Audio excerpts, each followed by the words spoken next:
เอองานง่ายเลยมาหากันไงเนี่ยบาตั้งไงได้เจอโอ้2 มือแล้วเด้อตรงตัวกันเด้อตรงตัวเด้อโดยพาเบิร์น4 โมงได้เบื่อจุ3 โมงตอนแรงน่าจะ3 โมงไรเมื่อพบไปเลยแกตะแกงสิไหมเอ้าโอ้สบายได้เลี้ยงวัวเบิ้งเนี้ยเบิ้งนี่ยี่เด้อขาเข้ามาซื้อเครื่อง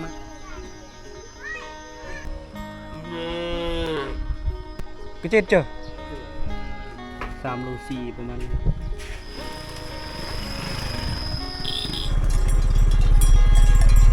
น่าจะช่วยดูแล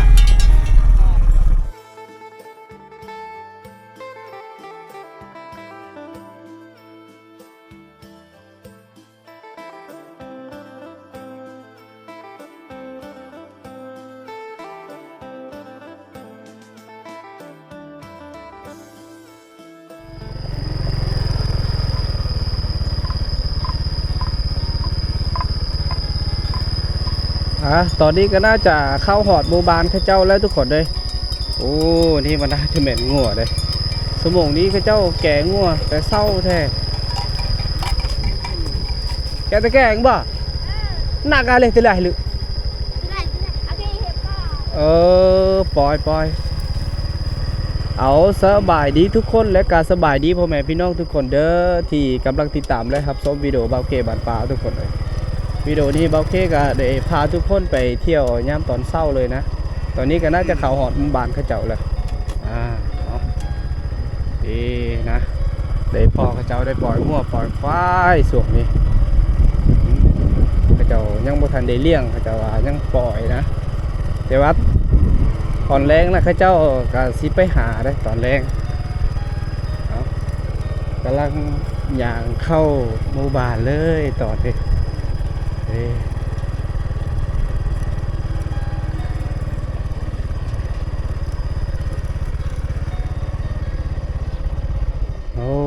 อันนี้น่าจะแม่นหน่อไม้ได้ข้าเจ้าน่าจะตากหน่อไม้เลยโอ้ทุกคนเลยเขาหมู่บ้านส่วงนี้ก็เขาจะได้เฮ็ดหน่อไม้นี่แหละหมู่บ้านข้าเจ้านิยมกันเฮ็ดหน่อไม้แห้งขายแบบนี้น่าจะแม่นหน่อไม้ไผ่นี่ข้าเจ้ามาหาง่ายอยู่ได้อยู่เขตนี้หาตามแม่น้ำลำห้วยแถวนี้แหละมันจะแห้งไว้เลยน่าจะตากแบบนี้น่าจะแห้งไว้เลยโอ้ตอนนี้ยังบ่ทันได้ฮอดชั่วโมงนะบางทีนะข้าเจ้านี่น่าจะเลี้ยงส่วนที่ข้าเจ้าบางทีได้พอกลางทางบางทีข้าเจ้าได้ปล่อยไว้ก่อนยังบ่ทันได้เลี้ยงข้าเจ้าทุกคนเลยตอนนี้ก็น่าจะขี่มอเตอร์ไซค์เข้ามาบ้านเลยจะได้เห็นข้าเจ้าได้ตากหน่อไม้ยังนี่แหละขี่มอเตอร์ไซค์คือเก่า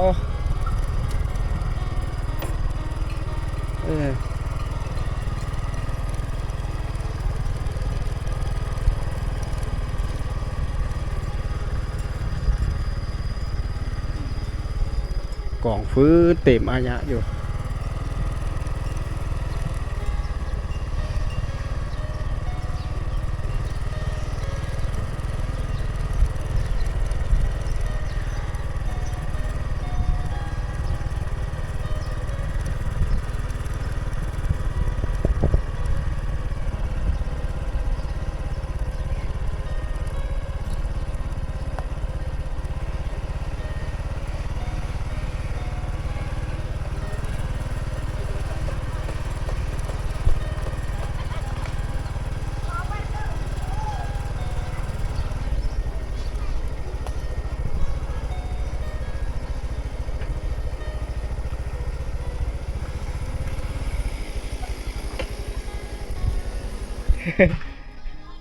ทุกคนเลยตอนนี้ได้เข้าฮอตหมู่บ้านก็ได้พักแบบนึงแล้วโป้ผู้สาวโอ้ผู้สาวงามหลายตอนเช้าเดินแกะตะแกรงวะแกะตะแกรงแต่งชุดเนี่ยเบื่อแหละแกะตะแกรงวะ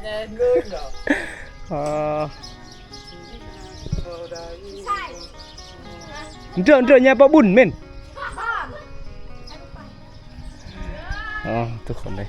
ผู้สาวได้นี่เขาเจ้าไปซื้อเครื่องอีหยังเบิกนี่พักอยู่หานเขาเจ้านี่แหละนะตอนเช้าตอนนี้บ่าวเพชรจะพาทุกคนไปเที่ยวเพราะว่าอยู่นี่ก็น่าจะขายน้ำปั่นอีหยัง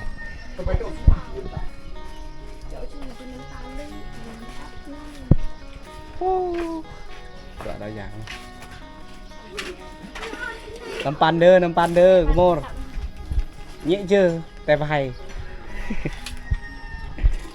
ขาเข้ามาซื้อเครื่องเนี่ยเจ้าน้ำตาลนั่นนี่นุ่มเชี่ยแค่ไปแต่ก่อนพระงานเลยพระเพตายแยงเลยพระงานช่วยเยอะวันเบิดกันโรเมด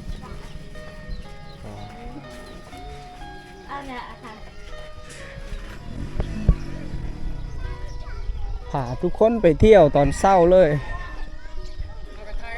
เดี๋ยวกี่ล่ะเละล่ะ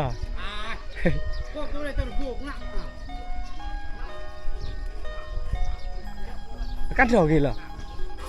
โอ้ก็chết chưa vậy có lồบ่โอ้เพิ่นมีอาหารเนี่ยมาขายอาหารอยู่นี่ตากนี่ลึกแก่อยู่ตากนะผมน้ำหิวเลยตากมึงเลย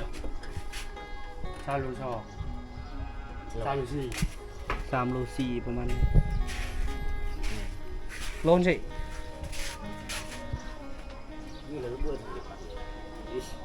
ใกล้ถึงโดดแท้ๆน่าเปรี้ยเด็ดบังบ้าตัวขัวเลยเดี๋ยวจานน่ะขี้ที่ออกบัตรอันนี้เลยของแท้อยู่นะของแท้ทุกคนเลยโลเสะโลแสนหา3 โล3 โล4 แสนจ้ะ4 แสนจ้ะ4 แสนป้า3 โลน่ะ4 แสน5บ่โอ้โลนึง850 กีบให้เพื่อนได้ซื้อนะทุกคนมาอยู่จุดนี้ทุกคนเลยยามตอนเช้านะบ่เคยคอยย้ำเลยตอนนี้ก็ตอนเช้า8 โมงครึ่งนี่แหละนะ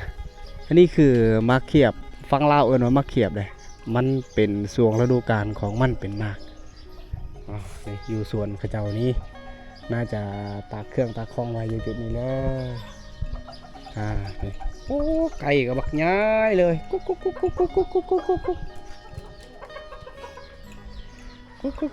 กุ๊กกุ๊กมีโฮงสีเข้าโฮงอย่างเลยพวกน้องสาวคนน่าจะอยู่เฮือนคนเดียวเอาแม่นดงต่อ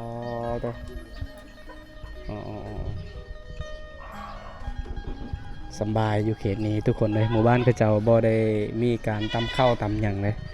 เพราะว่ามีโฮงสีโฮงหยังแล้วส่วนนี้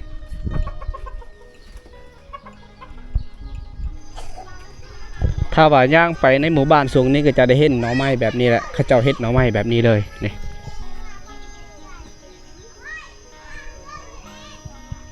มันก็กำลังสีแห้งได้นี่มีทั้งไฟมีทั้งแดด2 อย่างเลยมันจะห่อนความร้อนก็น่าจะลายเลยน่าจะลายเพื่อมันจะแห้งเลย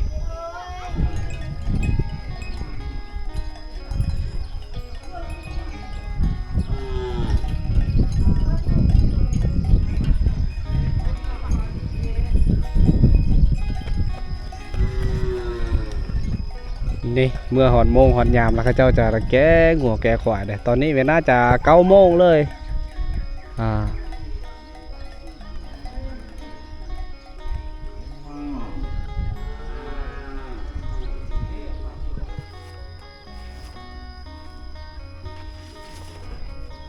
เดินอะไรนี่อากาศมันจะเปลี่ยนจะด่าคนก็ด่า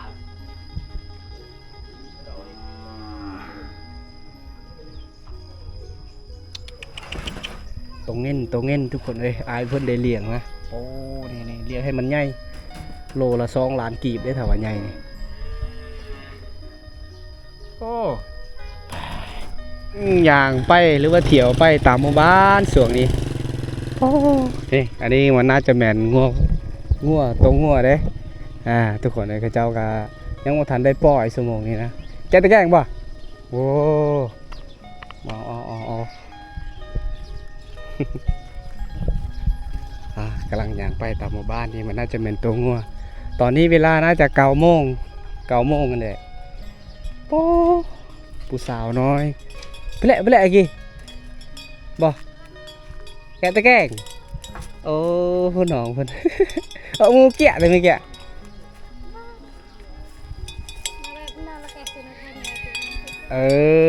เอาน้องเพิ่นสิไปเลี้ยงงัวได้เปลี่ยนอ้ายนะให้เปลี่ยนอ้ายทุกคนเลยเขาเจ้าก็ได้เมื่อยไถนาอีหยังน้องเพิ่นก็สิไปเลี้ยงน้องเพิ่นว่าเมื่อกี้เอาโอ้กกมาหุ่งน่าจะหล่มหมดโอ้พ่อฮอดโมงนี้ยามนี้แล้วเขาเจ้าน่าจะจืดเลยพากันแกงงัวแกควายนั่นแหละพากันไปนอนอยู่กองป่าพุ่นเลยทุกคนเลยนะพอมาฮอด1 โมงหรือว่า2-3 โมงก็น่าจะกลับเลยที่กองพื้นน่าจะเต็มเลยอยู่ในเฮือนน้องเพิ่นนะเฮ้ย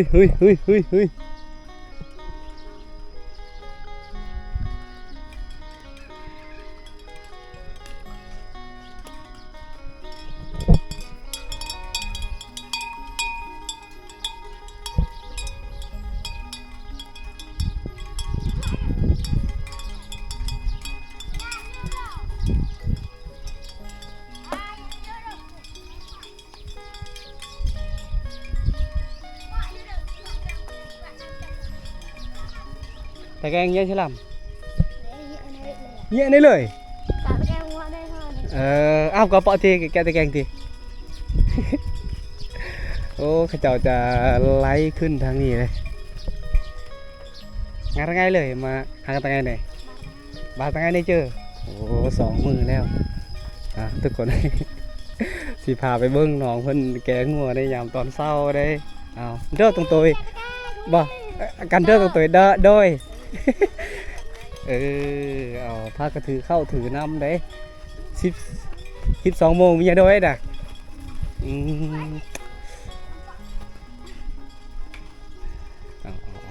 งัวน้องเพิ่นพากันเลี้ยงกับน้องๆแบบนี้แหละทุกคนเลย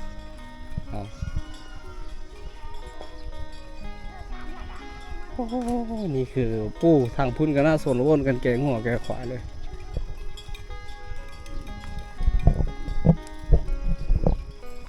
พี่แกตะเรียกไหม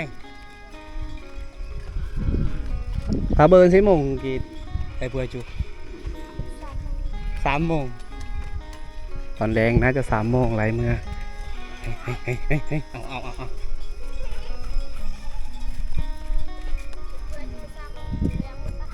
โอ้นี่เงินจืดอยู่ทุกคนเลยพากันนั่มไปหอดพุ่นแล้วยื่งบ่บกแยะมันเท่านี่เท่านี้ประเทศทั้งโอ้จูบเนียเฮ้ยพี่มินปเนียได้กูบอกเลยกูแกะตะแกงมะกรงตะกาโอ้บอกจูบเนียเด็กเลยบอกลุงเงี้ยเลยสีฟ้าไปเลี้ยงงัวเลยแบบนี้เอาทุกคนเลยไปเลยมากายยอเตะคนจวงตัวใต้ป่ะมาเนี่ยนั่นเลยเพราะเลย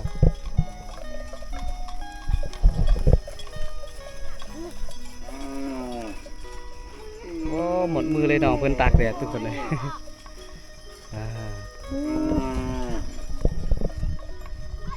ดีเลยผู้สาวน้อยอยู่เขตนี้ก็ถือว่าได้เลี้ยงหัวเลี้ยงควายนี่แหละช่วงนี้นะเพราะว่าได้เปลี่ยนอ้ายกันยามนี้ก็พากันซักให้ไทยนาก็เลยให้น้องๆเพิ่นจะมาเลี้ยงงัวเลี้ยงควาย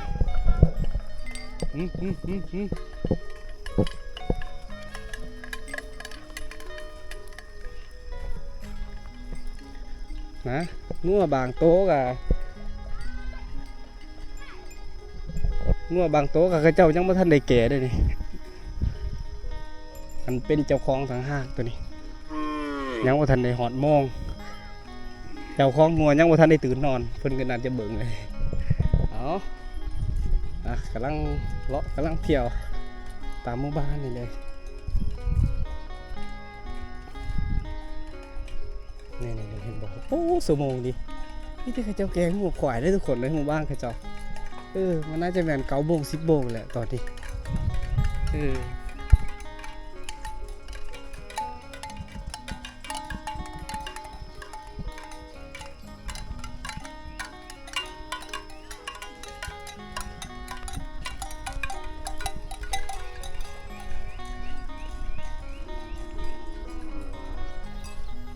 โอ้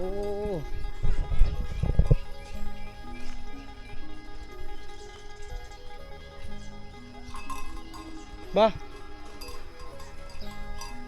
pa pala lagi pa pala kita kayak gitu mai oh pala mai kita kayak gitu lagi เอาเลยทุกคนเลยบ่มันก็ไปเปลืองบ่กับมาแซงหน่อยต้นป่วย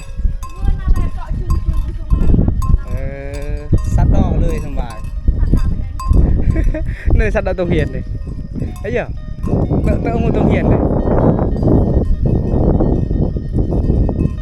เฮ้ยโอ้อยู่เขตนี้มีแต่ผู้สาวได้เลี้ยงงัวแบบนี้เลยนี่น่าจะเป็นตัวแบ่หรือว่าตัวแพะนะฟังไทยเอิ้นว่าแพะน่าจะแม่นจะพากันอยู่แบบนี้เลยผู้มันน่าจะหลายๆอยู่เลยเบิกสีน้ำน้องเพิ่นเลี้ยงงัวอร่อยเลยเชื่อให้กระต่ายดอกกระจงนี่พากันเลี้ยงอยู่เดินอยู่เหียนนี่นะมันน่าจะสบายเลยสู้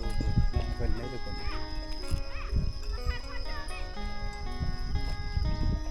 พากันปล่อยควายกินหญ้าจุดนี้แล้วมาแกงเอามักตองผมมานำเด้อโอ้น้องสายเพิ่นเย็บบัดโอ้ตุ้มนี่ตกแล้วตัวหนึ่งงัวตัวนั้นเขาเจ้ายังไม่ทันได้ปล่อยเลยยังไม่ได้เห็นเจ้าของบ่ยังอันนี้มันน่าจะแม่นงัวน้องเพิ่นน่าจะมัดไว้อยู่จุดนี้เลยพากันเลี้ยงอยู่เดินห้องเฮียนในหมู่บ้านเขาเจ้าเลยทุกคนเลยมันน่าจะเป็นคอกเป็นอย่างเลย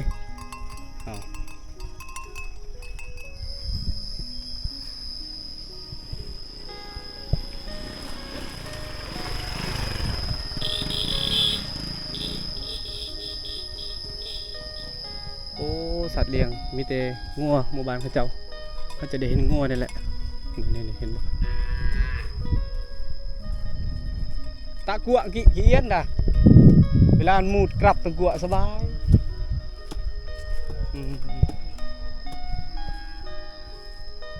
4 โมงจะมาในตะบนนั่นเลยให้อยู่ป่ะ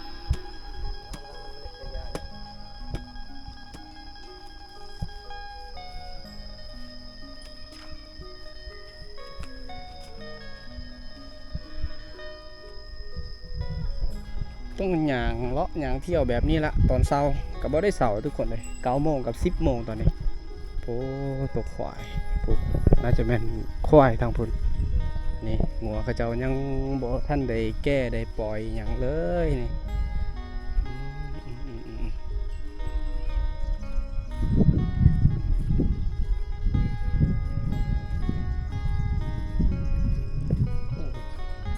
โอ้แถวนี้นะเขาเจ้าเฮ็ดหัวแบบนี้ได้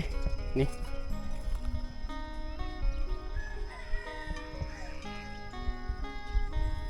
หลายโตเลยสัตว์เลี้ยงของเขาเจ้าที่หลายที่สุดก็คืองัวและอยู่เขตนี้นะยามตอนเช้ากับเขาเจ้าสนละวนกันนี่แหละทุกคนเลยสนละวนกันไปเลี้ยงงัวเลี้ยงควายนี่แหละกับมื้อนี้เป็นมื้อที่5เป็นมื้อที่5หรือว่ามื้อเริ่มเลยภายในเดือนนี้นะมื้อนี้เป็นมื้อที่5ที่เขาเจ้าได้เลี้ยงควายเลี้ยงงัวเพราะว่าเขาเจ้าประกาศทางหมู่บ้านเขาเจ้าได้ซักเขาให้ไถหน้าดำหน้าตะกามันน่าจะออกมาแล้วบางหลังคาจะบ่ได้เฮ็ดคอกปกติเขาเจ้าต้องได้เฮ็ดแบบนี้แหละแล้วก็ต้องประกาศทางหมู่บ้านด้วยให้เลี้ยงงัวเลี้ยงควายทุกคนนี่ก็น่าจะแม่นเบิดเลยนี่แต่ว่าเขาเจ้าน่าจะอ้อมหัวเป็นแบบนี้เลยนะอันนี้คืองัวน้องเพิ่นเมื่อกี้แหละน้องเพิ่นจะได้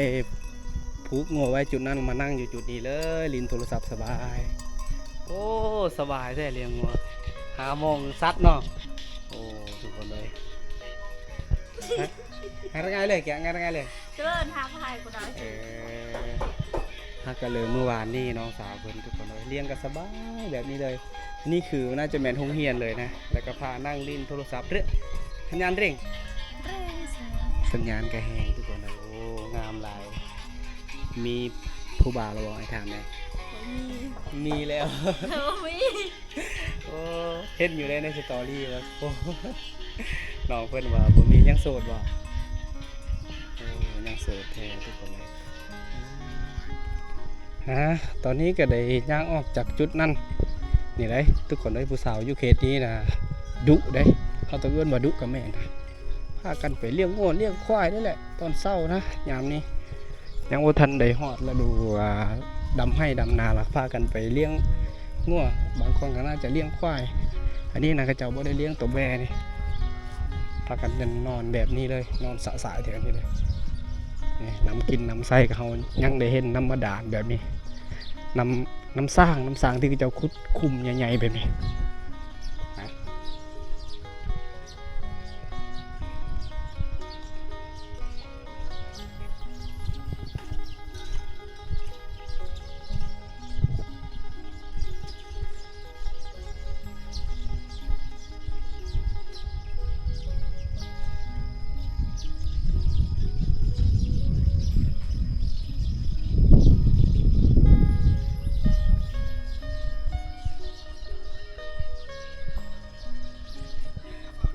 มาอยู่อีกจุดนี้มาพักผ่อนจุดนี้ทุกคนเลยจุดนี้คือจุดโฮมเย็นได้จุดนี้แล้วก็เย็นทางมันมีลมขึ้นจากน้ำเสจุดนั้นเลยแล้วก็จุดสัญญาณอินเทอร์เน็ตที่แห้งที่สุดคือจุดนี้แหละแม่เท่าเพิ่นกำลังยิบกระสอบเจ้าตาอันเตอตาโต้ยคนเท่าทุกคนต้องเลยเอามีดเอาหยังมาตัดนี่เอาปุ้ยนี่นั่งอยู่ละลาบ่ได้เลยคือเขาต้องเลยเอายังมายิบมาปาดมาตัดยังแบบนี้แหละตามภาษาของคนเฒ่า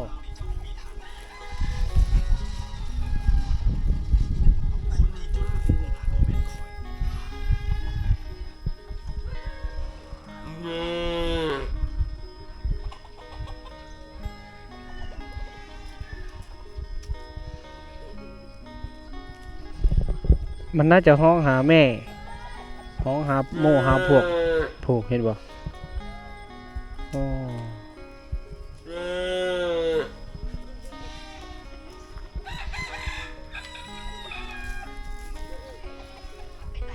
งานในวันเดียวฮะงานในวันพฤหัสนี่น้องเพิ่นน่าจะเป็นสาวเลยได้ทุกคนเลยยังอีก2 ปีก็น่าจะเป็นสาวเลยอ๋อแต่ว่ากันเท่ากี่ยินเท่ากี่บ่ยินเท่าเบิ่งยังเบิ่งนี่ยินเท่าเรียบร้อยแล้วกดเพิ่มค่ะทุกคนสังเกตตรงนี้นะคะ นี่คือคอมเมนต์ที่เราเขียนค่ะ และยังมีรูปโปรไฟล์ของเราโชว์ โอ้ตัวแดดลายแดดแห้งส่วงนี้อันนี้น่าจะแม่นมองนะมองทุกคนเลยเขาเจ้าต้องได้ใส่อย่างแบบนี้มันจะถือพวกปลาอันปลาย้อนปลาที่ลอยน้ำมันจะถือหมดเลยตัวนี้นี่เขาจะเอาไว้ตีน้ำนะตัวนี้แล้วก็เอาเล็กมาใส่อยู่นี่แล้วก็จะมีหน่อไม้อยู่ในสารเขาเจ้าตากไว้น้องพุ่นนี่บ่ตากหน่อไม้เนาเตียงวางนี่ไม่แม่นบ่เนาเตียงวางกี่ไม่เอาเราไปเยี่ยนแล้วคออยู่เลยคอเจอเด้กูคงคออยู่แล้วแบบสั่งย้อนน่าจะกล้วยเจ้าก็หยอกน้องเพิ่นนะทุกคนนั่นคอเจอเลยคอฮับเจอบอกกี่ทำเอาการเจอในเรื่องคนเฒ่าเรื่องตมจีโอ้นั่นคนเฒ่าแบบอะไรคนรู้จักชื่อitu pergi Ian pergi sebab pergi pergi เลยฮะมันในอินดี้เลยเนี่ย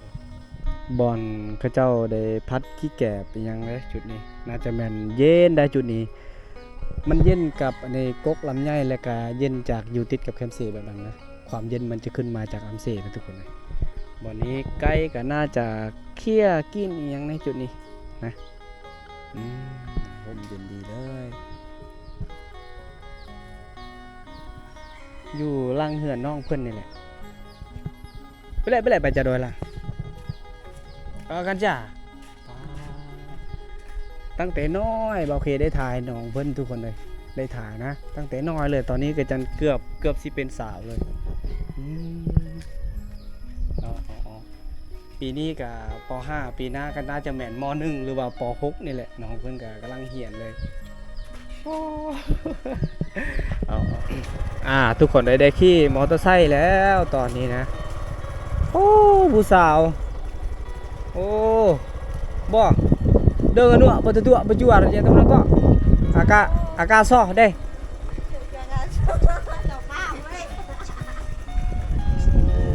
พากันนอนแบบนี้เลยทุกคนตัวแกะตะแกงตะแระตัวแกะนี่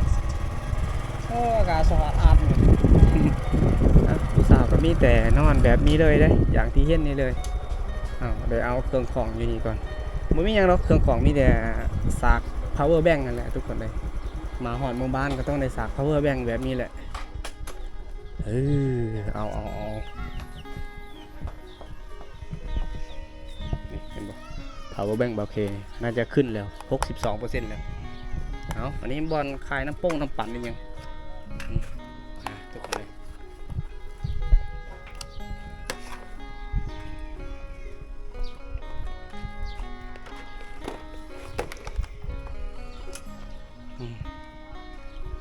รายการสีได้ออกหน้าได้นี่ออกหน้าเลยครบสุดในอาหารมีอย่างเลย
เลยแกตะแกง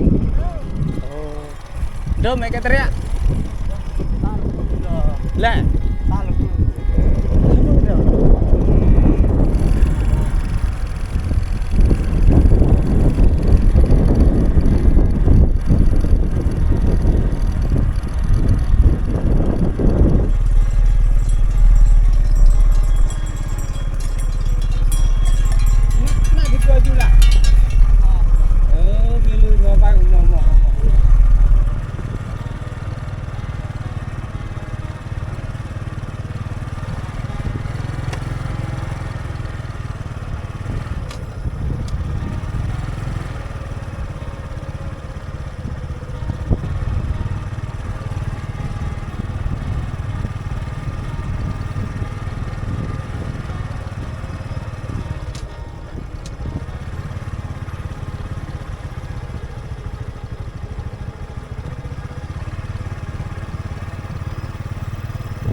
ทุกคนเลยได้ออกจากหมู่บ้านแล้วตอนนี้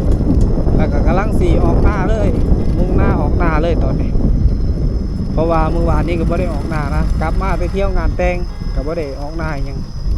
วันนี้ก็สีได้ออกหน้าเลย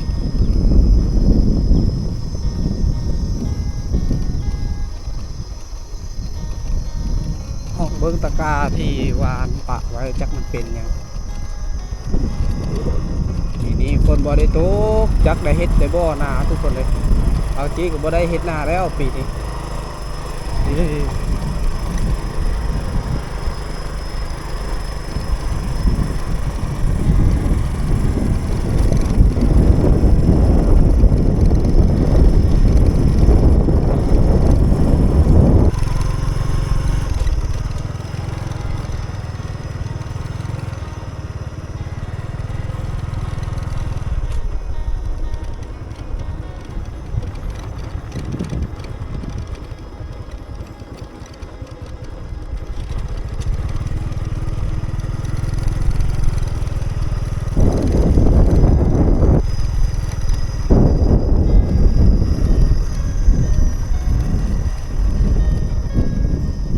ต้องเลยแว่ทางนี้เด้ถ้าว่าซื้อไปทางพุทธน่าจะฮอดหมู่บ้านจะตะเรียบ่เอานี่ถ้าว่าออกป่าอย่างนี้ก็จะได้พ่อก็เจ้าเลี้ยงควายเลี้ยงหยังนี่แล้วช่วงนี้นะ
เอาทุกคนเลยตอนนี้ก็น่าจะฮอตหน้าแล้วนะ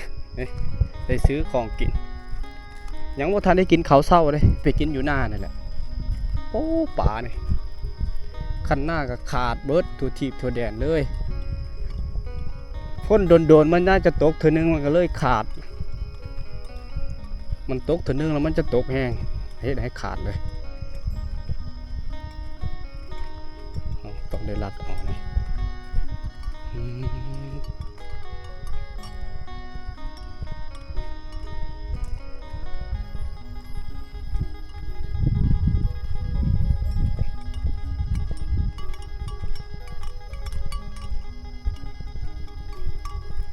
มีเจ้าของเลี้ยงงัวตัวนี้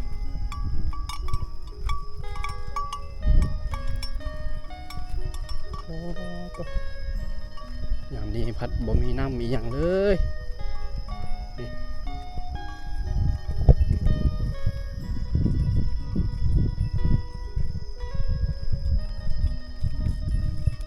เฮ้ยเฮ้ยเฮ้ย